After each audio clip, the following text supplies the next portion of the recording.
Saudara-saudari, salam. Hari ini kita membahas kitab Amsal pasal 19. Hari ini Pastor Joshan yang menyampaikannya.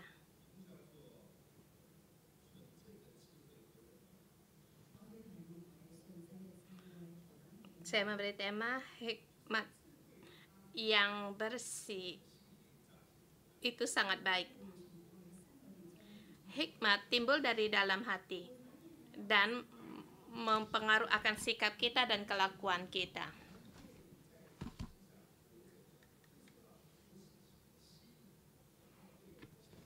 Kemudian kita hidup di dunia ini banyak tertarik oleh bermacam masalah dan dipengaruhi. Mungkin karena akan kekayaan atau dipengaruhi oleh teman-teman, atau banyak sekali kita dipengaruhi oleh berbagai banyak. Tetapi orang yang berhikmat hatinya bersih. Dia sempurna. Jadi kita melihat ayat pertama, ayat 1 sampai dengan 3. Situ hikmat yang ditimbulkan akan kelakuan. Ayat pertama, lebih baik seorang miskin yang bersih kelakuannya daripada seorang yang serong bibirnya yang lagi bebel. Miskin dan kaya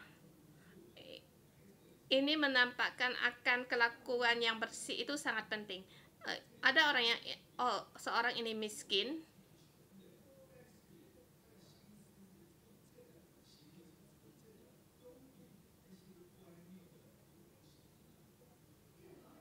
ayat pertama, lebih baik kelakuan seorang yang miskin yang bersih kelakuan daripada orang yang serong bibirnya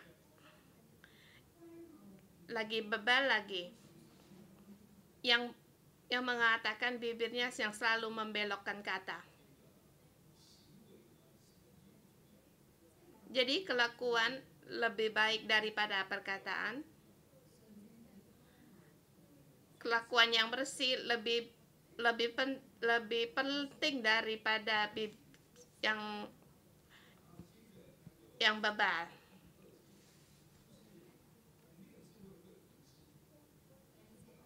Ayat kedua, tanpa kepengetahuan kita bisa tergesa-gesa akan salah langkah.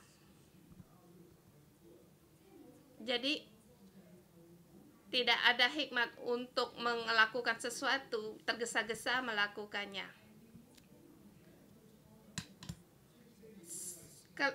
Sendiri yang salah menyalahkan Tuhan. Seperti di ayat ketiga dikatakan, hatinya gusar ke hatinya terhadap Tuhan. Jadi kita mengatakan hikmat mempengaruhi sikap. Ayat 4 sampai dengan 8. Hikmat melebihi kekayaan dan sahabat. Ayat keempat. Kekayaan menambah banyak sahabat, tetapi orang miskin ditinggalkan sahabatnya.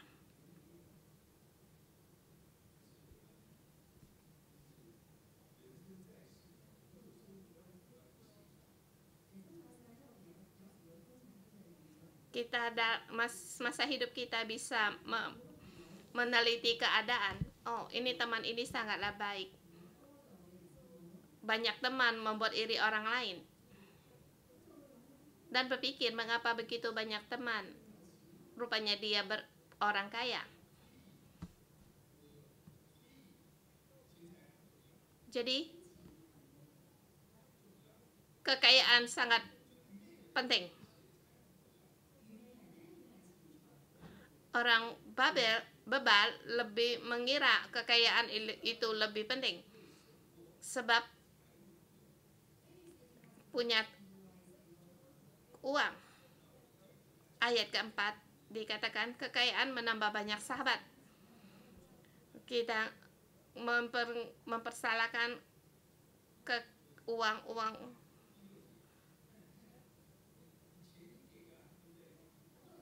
Kan kita berkata, ayat keempat dikatakan Kalau kita punya uang, kita bisa memberikan pada orang lain, jadi dermawan, dan banyak uang orang bisa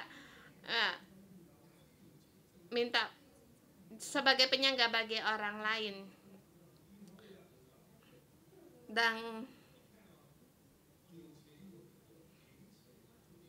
kita melihat ada kekayaan, ada teman, tidak ada kekayaan atau uang, tidak punya sahabat. Bukan hanya orang miskin, saudaranya sendiri benci akan dia, apalagi sahabat-sahabatnya.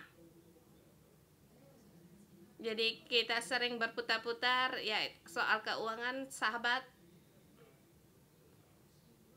Di ayat ke-8 dikatakan, siapa memperoleh akal budi mengasihi dirinya, siapa berpegang pada pengertian mendapat kebahagiaan. Di sini yang kita cari yaitu berakal budi. Berakal budi mengasihi diri. Kalau kita mengejar akal budi, kita akan diberkati.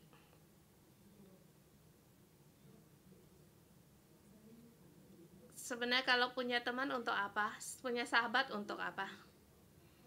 Kita banyak sekali pikiran, banyak teman, ada perjamuan untuk bisnis. Jadi sahabat sangatlah penting, seperti di Cina. Jadi sahabat itu untuk apa? Untuk melindungi kita, untuk menyenangkan hati kita. Tetapi yang kita pentingkan ya adalah akal budi, pengertian kita. Jadi di ayat ke-8 dikatakan, siapa yang berakal budi mengasihi diri, siapa berpegang pengertian mendapat kebahagiaan. Yang kita cari sesungguhnya yaitu kebahagiaan.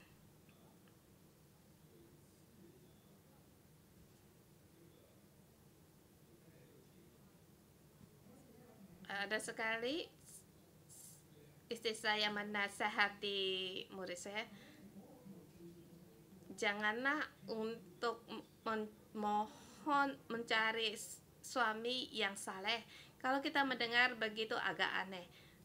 Tetapi yang kamu kejar, yang kamu cari adalah suami yang mencintaimu. Ada orang yang saleh tetapi belum tentu mengasihimu, mencintaimu. Sesungguhnya apa yang kamu inginkan, dia saleh, ada kalanya gimana cara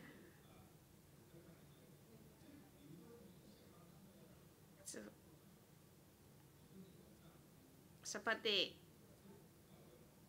sebagai contoh, suamimu seorang pejabat pemerintah, tapi dia sering-sering tidak di rumah. Apakah yang ini kamu inginkan? Kamu harus pikir yang matang. Ada kalanya kita mencari sesuatu yang secara langsung didapatkan. Kita mengira banyak kekayaan itu baik, ada banyak teman itu sungguh baik, tetapi bencana juga datang dari sahabat. Mengapa bisnis bisa gagal? Teman yang mengenalkannya itu sesuatu yang terhadap kesetiaan.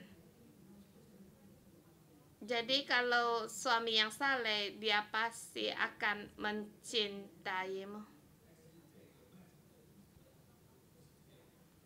Formula memang bisa demikian, tetapi waktu yang panjang belum tentu. Jadi yang sesungguhnya yang kita perlukan yaitu bukan kekayaan, bukan teman, bukan sahabat. karena mereka semua itu akan mendapatkan kebahagiaan dan berkat.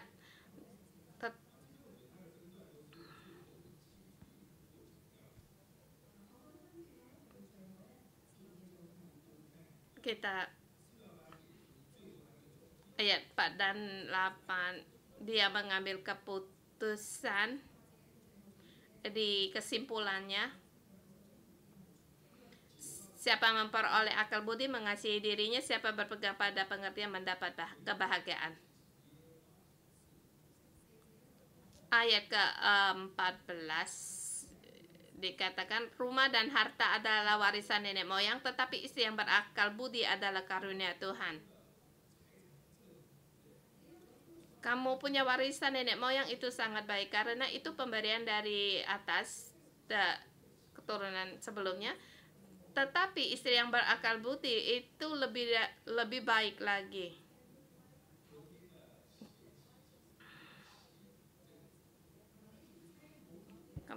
Istri yang dimaksud dengan yang tema 18 itu tidak sama. Ini adalah istri yang sesungguhnya.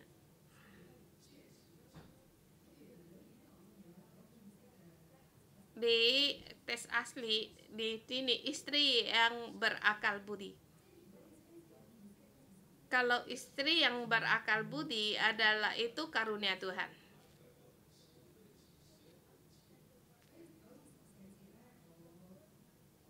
Ayat 9 sampai 18, yaitu saya memberikan di sini tema istri yang berakal budi melebihi dari segalanya.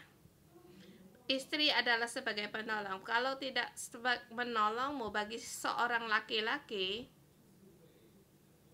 akan mendatangkan bermacam-macam masalah, akan yang berbelok-belok. Laki-laki memang banyak masalah.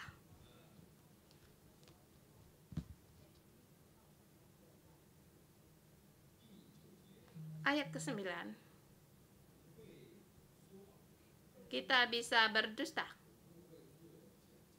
kita bisa bersaksi palsu. Mengapa kita berkata bisa menjadikan saksi dusta? Mungkin demi untuk mendapatkan satu keuntungan seperti kekayaan, saya bersaksi dusta untuk mendapatkan keuntungannya. Saya tidak mau, itu tidak boleh, tidak bisa. Mungkin kalau kamu tidak bersaksi dusta, nyawamu dalam bahaya, atau ada orang tidak baik bagimu. Dan laki-laki haruslah berbuat bagaimana? Apakah berdiam diri? Berdiam diri juga adalah saksi dusta, karena seharusnya yang kita katakan, kita tidak katakan itu adalah dosa. Jadi kita mulai takut atau kita serakah, jadi kita berbohong, bersaksi dusta, dan kita seperti ke ayat ke-10, kemewahan yang tidak layak. Kemewahan yang berkelebihan itu tidak baik. Setiap hari berpora-pora dengan teman, dengan sahabat kita, dan juga seperti budak yang memerintah pembesar. Bagaimana seorang budak bisa memerintah pembesar? Pasti dengan cara yang tidak layak untuk mengambil posisi. Di ayat kemudian di ayat seterusnya menerangkan tentang sikap kita, yaitu akal budi membuat seorang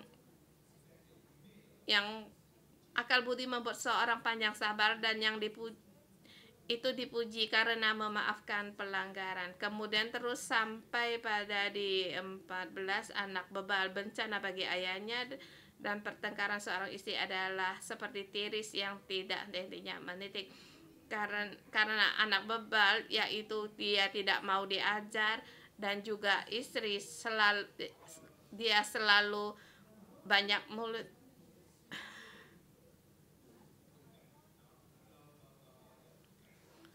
pertengkaran seorang diri karena kita terus dia di situ ngoceh terus karena kesal kita yang tidak mau untuk berubah. Jadi ngoceh-ngoceh terus. Jadi jadi satu hikmat itu sangatlah melebihi dari segalanya, seperti seorang istri yang berakal budi, berhikmat, punya alasan. Di ayat 15, kemalasan mendatangkan tidur nyenyak dan seorang yang lamban akan menderita lapar. Seorang harusnya bekerja. Pekerjaan punya cara permintaan dalam pekerjaannya. Kita setiap orang,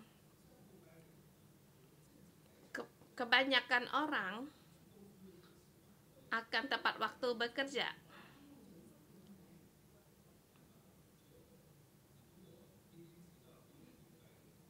Kalau setiap hari kita telat, enggak usah seminggu, mungkin kamu bisa determinate. Jadi kita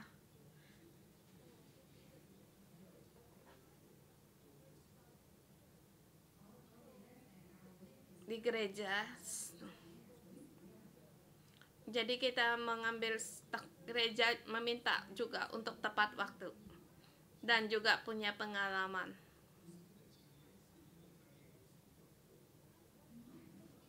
Bukan pengalaman karena pernah diatur oleh perusahaannya, tetapi sungguh-sungguh ingin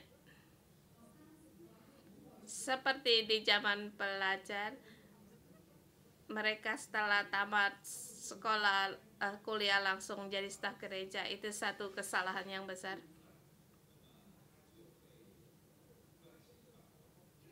Karena dia belum pernah di luar bekerja, belum pernah berpengalaman untuk diatur orang. Demikian juga orang yang malas.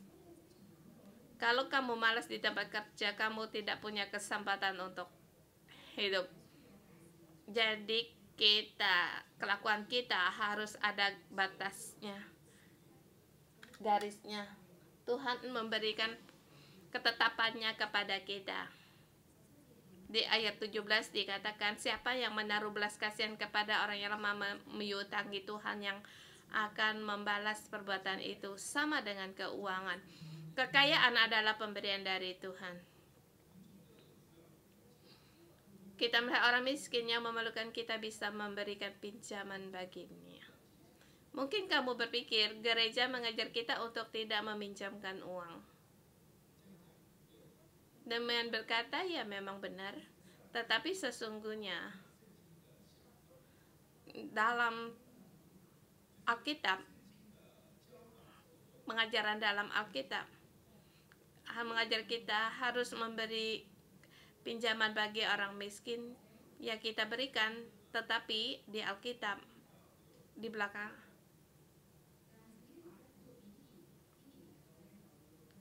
dikatakan di tahun pembebasan harus bebaskan utang mereka. Dalam 7 tahun sekali harus dibebaskan utang. Mungkin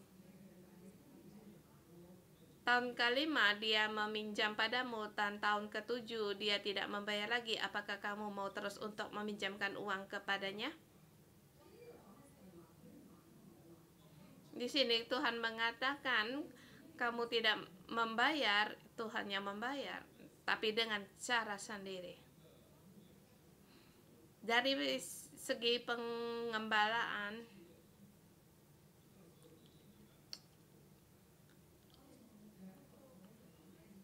kita berpikir, janganlah meminjam uang karena pada waktunya kamu tidak bisa sanggup untuk membebaskan utangnya pada dirinya. Kalau dia mengutang kamu 1 juta dan sampai saatnya tidak membayarnya, apakah kamu sanggup untuk rela untuk memberikan pembebas tanpa bayar utang dalam tahun ke-7?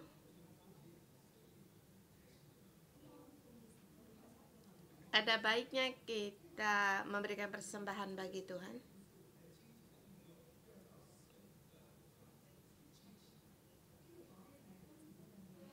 Di sini dikatakan cara penggunaan keuangan atau kekayaan itu dengan caranya Tuhan. Kita harus punya batas dan juga anak kita juga harus punya batas. Kita harus mengajar anak kita. Kalau kita tidak mengajar dia, suatu saat akan mencelakakan dia. Apalagi anak kita untuk sekolah menengah. Jadi seorang ayah haruslah banyak waktu untuk menemani anak kita, bukan untuk terus mengajar dia, bukan untuk terus seperti anak SD diajar terus, tetapi kita harus mengenali anak kita. Dia mulai dewasa besar, dia harus mulai mandiri, dan kita menemani dia untuk berjalan.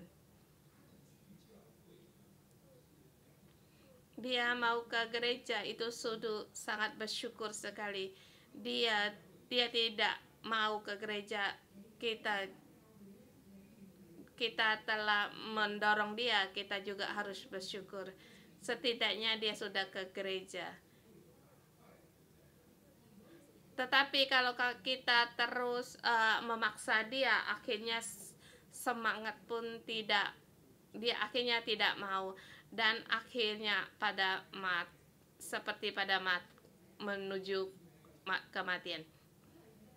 Kita haruslah memberikan semangat bagi dia, atau memberikan semangat, mendorong semangat padanya, pada temannya, di hadapan temannya. Mungkin dia di hadapan temannya dia orang tua begitu memberi semangat, itu juga lebih baik. Dan dia sebagai teman di rumahmu main game aja merasa itu juga sudah baik daripada di rumah orang lain atau di tempat lain. Kalau di tempat lain untuk main game mungkin akan lebih lagi merosot lagi. Ada baiknya kalau dia di rumah, kita menemani dia. Segala sesuatu kita melihat anak kita agar hatinya jangan sampai membelok dan akhirnya memburuk dan akhirnya mati.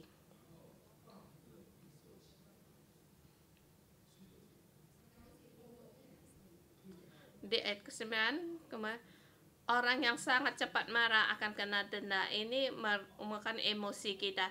Jadi kita boleh marah, tetapi jangan sampai murka. Di sini menerangkan kita segala sesuatu itu ada peraturan.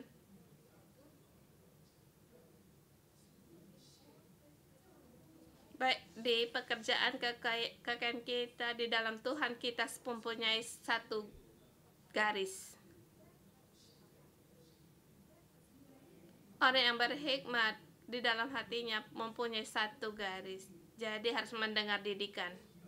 Mendengar didikan nasihat di ayat 20 sampai 23.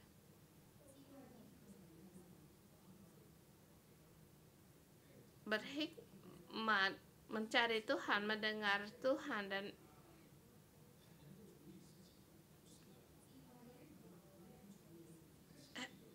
hikmat bukan arti harus menangani segala sesuatu dengan pandai, tetapi dengan bagaimana karya Tuhan, kan kita harus takut akan Tuhan. Atau ada kalanya kita tidak tahu apa yang harus kita lakukan, jadi kita harus mengandalkan Tuhan. Jadi di ayat 21 dikatakan, banyaklah rancangan di hati manusia, tetapi keputusan Tuhan yang terlaksana. Jadi rancangan kita memang banyak, tetapi keputusan itu Tuhan yang melaksanakannya. Sifat yang diingin pada seseorang ialah kesetiaan. Kita harus takut akan Tuhan, kita tahu untuk puas, jangan sampai mendatangkan malapetaka. Jadi setiap saat segala sesuatu ada hubungan dengan Tuhan.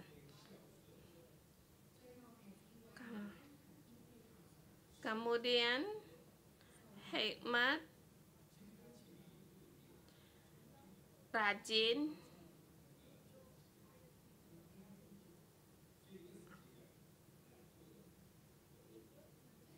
di ayat 12 dikatakan tentang si pemalas. Si pemalas tidak berhikmat di ayat 25, dan juga si pencomooh dipukul. Jadi kita di sini harus merendahkan diri. 26, anak yang menganiayai ayahnya atau mengusir ibunya memburukkan dan memalukan dirinya. Jadi kita harus hormat kepada orang tua dan harus mendengar akan didikan. 28, saksi yang tak berguna mencomokkan hukum, dan mulut orang fasik menelan dusta. Janganlah kita berbuat jahat kalau kita mendapatkan pukulan dan hukuman. Jadi pemalas itu adalah kelakuan yang jahat, yang berdusta yang terhadap orang tua tidak baik, itu juga adalah perbuatan jahat, dan juga tidak melakukan ketetapan juga itu adalah kelakuan yang jahat. Kita mohon Tuhan untuk membantu kita. Orang yang berhikmat hatinya bersih, jadi sehingga kelakuannya juga bersih dalam semasa hidupnya. Tidak dikarenakan oleh kekayaan, oleh teman, membelokkan segala keputusannya. Dia punya perbatasan sendiri, punya garis sendiri, dan juga mau dididik. Di dalam hatinya terarah pada Tuhan, dan juga dia tahu perlu akan pertolongan dari istrinya, dan tahu sendiri punya masalah. Bukan seperti isi yang di pasal 18 sebelumnya. Karena di sini adalah istri yang berakal budi, adalah itu pemberian dan yang diatur oleh Tuhan, pemberian dari Tuhan. Bagi seorang laki-laki harus tahu masalahmu di mana.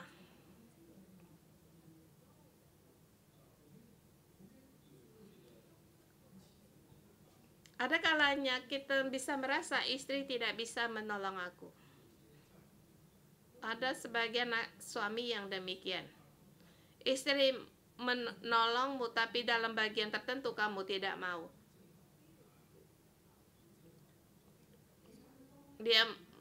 Dia mau membantumu, pas dia tidak bisa, jadi kamu merasa dia tidak cocok untukmu. Jadi sesungguhnya bukan demikian. Sesungguhnya kita punya masalah, tetapi kita tidak tahu ada masalah di dalam kita. Kita harus merendahkan diri. Jadi kita harus mendengar dan memahami. Mohon Tuhan untuk membantu kita. Mari kita menyembah Allah Tuhan kita. Haleluya.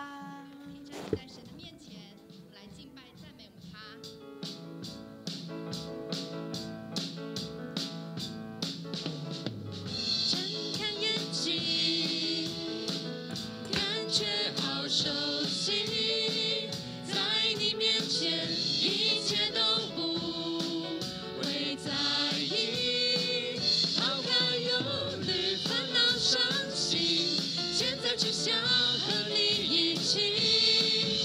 哦，我真欢喜来赞美你。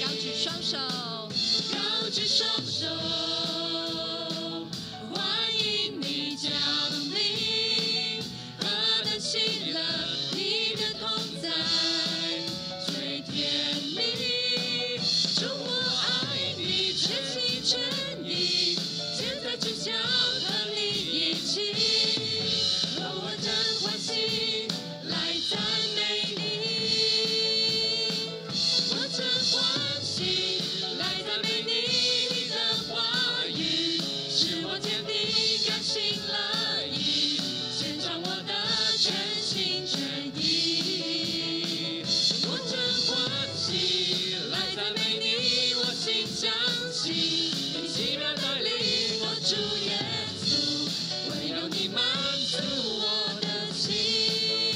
睁开眼睛，睁开眼睛，感觉好熟悉，在你面前一切都不会在意，放开忧虑，烦恼伤心，现在只想和你一起。哦，我真欢喜，来赞美你。让我们一起举起我们的手来赞美，高举双手，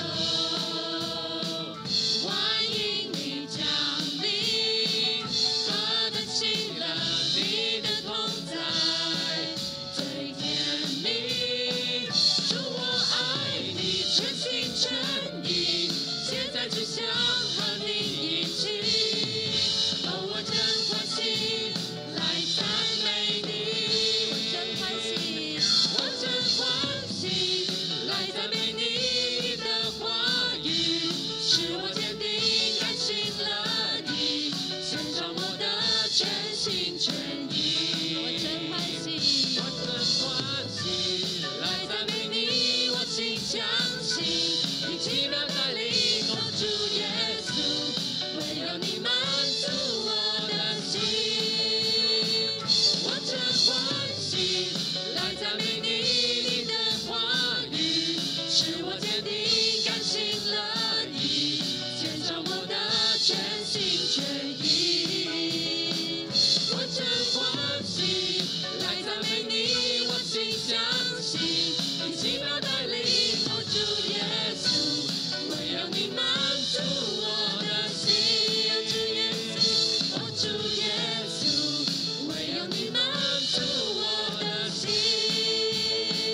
哦，主耶稣，唯有你满足我的心。再一次对主耶稣来说，唯有你，唯有你满足我的心。耶穌咧，我哋讚美你。 Tuhan Yesus, kami memuji Engkau. Hanya Engkau yang memuaskan kami. Engkau adalah hikmat dan pengetahuan dari kami. Mari saudara kita memohon pada Tuhan agar roh Tuhan memenuhi kita setiap orang. Roh yang berhikmat memenuhi kita setiap orang.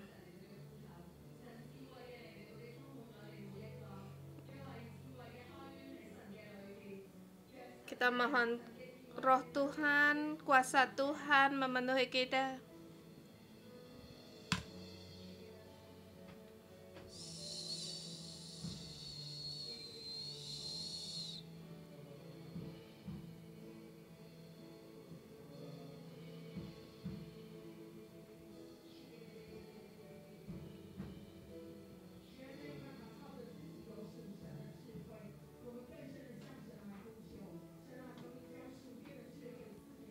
Kita mohon pada Tuhan agar mohon hikmat dari Tuhan beri pada kita lebih dalam lagi. Kita memohon pada Tuhan, kita mengaku kita mengandalkan diri kita sendiri, kita sanggup. Jadi Tuhan, kami memohon padamu,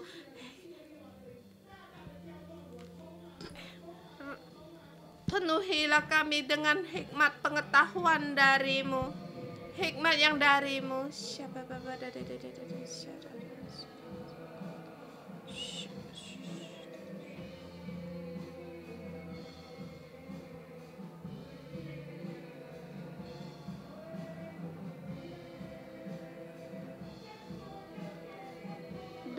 Penuh lebih dalam lagi, banyak lagi, banyak lagi.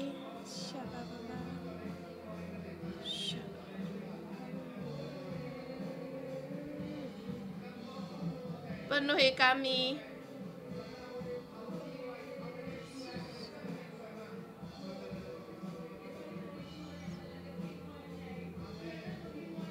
Tuhan Yesus, berilah hikmat ini agar kami takut akan Engkau.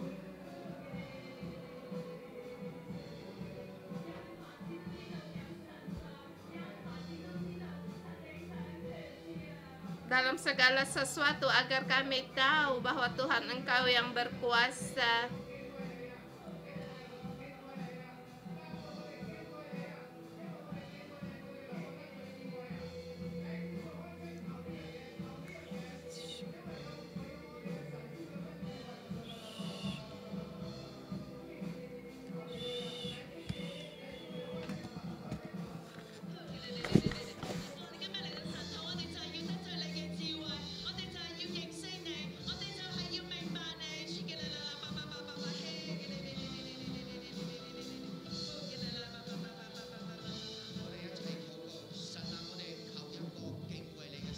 Tuhan, kami mohon hati kami yang takut akan Engkau.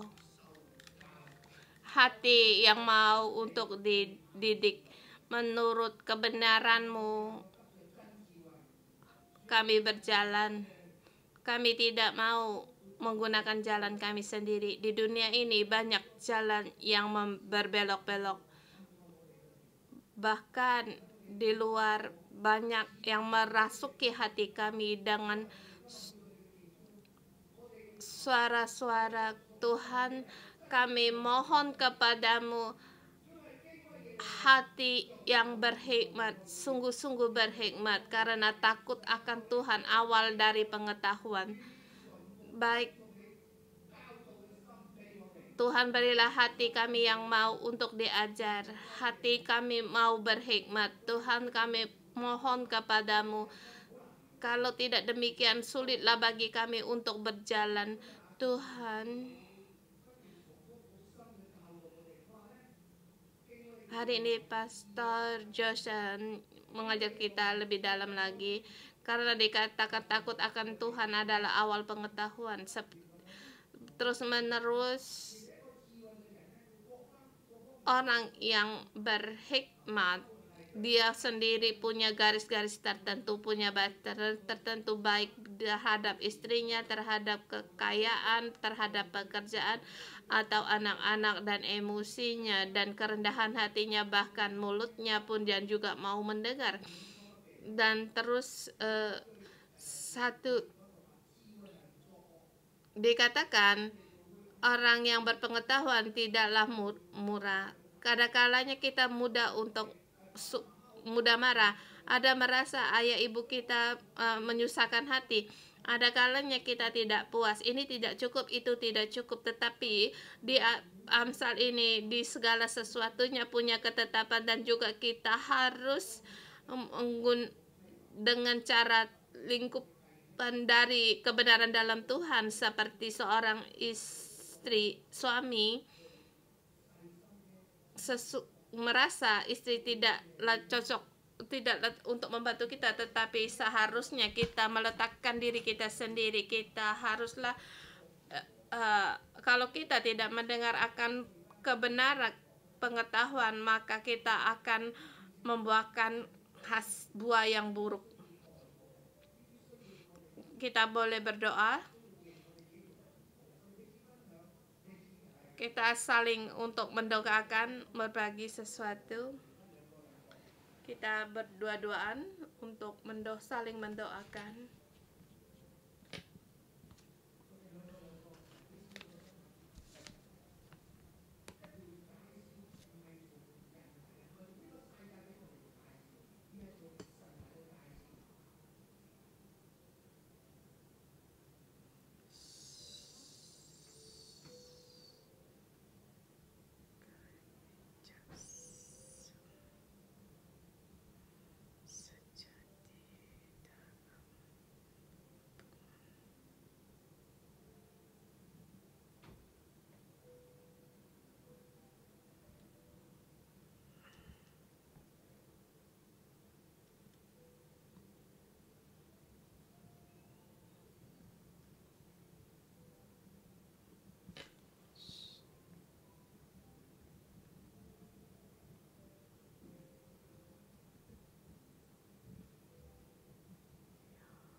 saudara semua,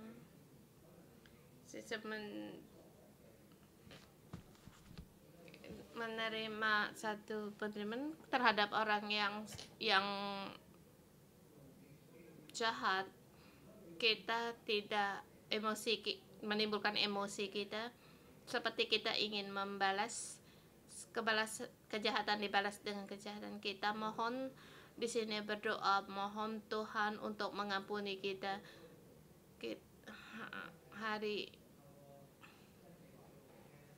Lewat kebenaran Tuhan hari ini memberitahu kepada kita hikmat itu tidaklah marah, tetapi hati yang bersih. Kita mohon Tuhan untuk memberi kita hati yang bersih bagi kita, yang murni bagi kita.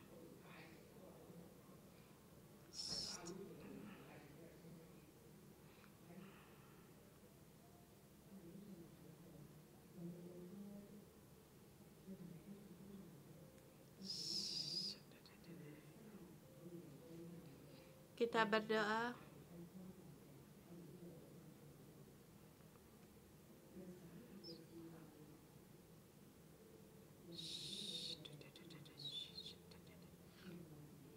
Kita mohon Tuhan, kuasa Tuhan, kekuatan Tuhan ada dalam kita, sehingga kesesakan hati kita bisa terus untuk merendahkan diri dan terus untuk berdoa.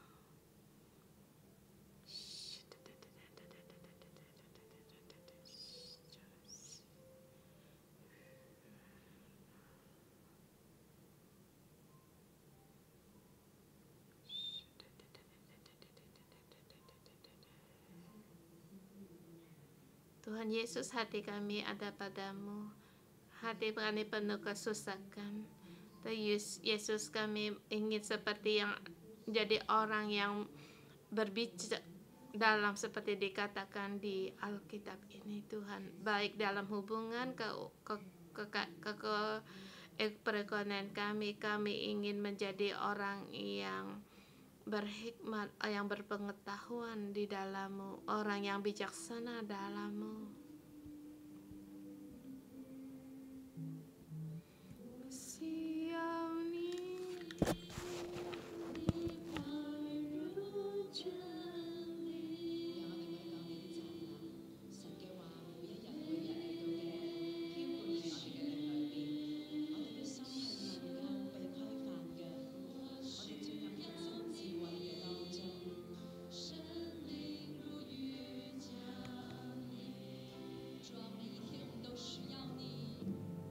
Kami setiap hari perlu akan Engkau.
Saya ingin berdoa untuk saudara-saudara semua.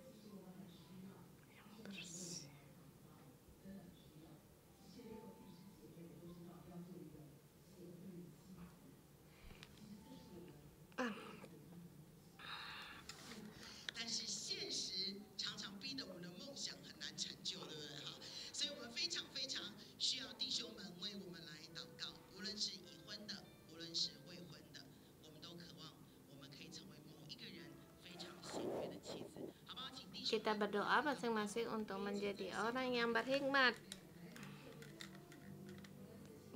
Apalagi bagi kaum laki-laki, berdoa untuk istrimu agar menjadi istri yang berakal budi.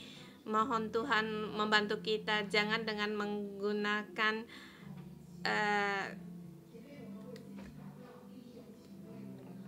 peremahan terhadap istri kita. Dan juga bagi kaum wanita, kita juga berdoa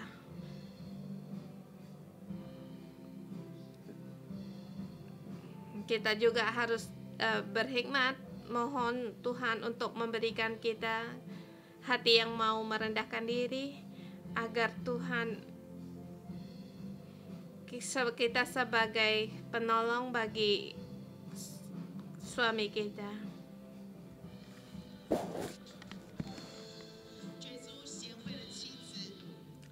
Tuhan Yesus, istri yang berakal budi, harapan bagi kaum istri, dan juga istri yang berakal budi itu adalah yang diharapkan bagi kaum laki-laki, bagi kaum suami. Kami mohon, kami juga perlu akan bantuan dari pelingkupan, dari naungan darimu. Kami perlu dilindungi. Bapa, Allah Bapa, hari ini kami datang di hadapan-Mu. Kami bersyukur dan berterima kasih banyak sekali pada kaum saudara kami yang berdoa untuk kami. Dan kami percaya Engkau mendengar seruan dari saudara-saudara kami, dan juga menjadikan berkat bagi saudari kami, semakin berhikmat, semakin lembah lembut. Dan juga Tuhan, yang bagi saudari kami yang telah menikah, mereka menjadi seorang penolong bagi istrinya, bagi suaminya. Dan bagi yang belum menikah, Tuhan Engkau menyediakan pendamping baginya. Tuhan Engkau, mari kita bersama terima berkat. Tuhan Yesus, kami dalam nama-Mu memberkati saudara-saudari kami dimanapun mereka berada, termasuk saya sendiri. Tuhan, hikmat dari-Mu, pengetahuan dan rancangan dari-Mu, dengan hati yang takut akan Engkau, penuhi kami lebih berkelimpahan. Tuhan, berilah hikmat bagi kami terhadap pernikahan, bagi hikmat untuk mengelola keuangan keluarga kami, mengajar anak kami, walaupun dalam pekerjaan kami menjadi orang yang berhikmat. Dan juga hati yang mau merendahkan diri dan hati yang mau mendengar. Tuh hikmat-Mu yang berhikmat, penuhi kami setiap orang dalam hidup kami setiap hari, dan termasuk diri saya sendiri. Dalam nama Tuhan Yesus memberkati-Mu, merendahkan diri lagi, rendahkan diri dan merendahkan diri lagi. Hanya dengan kerendahan hati kita bisa untuk mendengar, dan dengan kerendahan hati kita baru tahu akan hati dan emosi kita. Dan dengan merendahkan hati kita baru bisa tahu untuk belajar, dan juga dengan merendahkan diri kita baru bisa mendengar setiap perkataan dari orang yang dekat pada kita. Dalam nama Tuhan Yesus memberkatimu, dan saya sendiri di dalam Tuhan penuh dengan hikmat Tuhan, dan seumur hidupmu penuh berkelimpahan dan sukacita dan panjang umur. Dalam nama Tuhan Yesus memberkatimu. Amin. Tuhan memberkati saudara semua. Hari ini kita sampai di sini.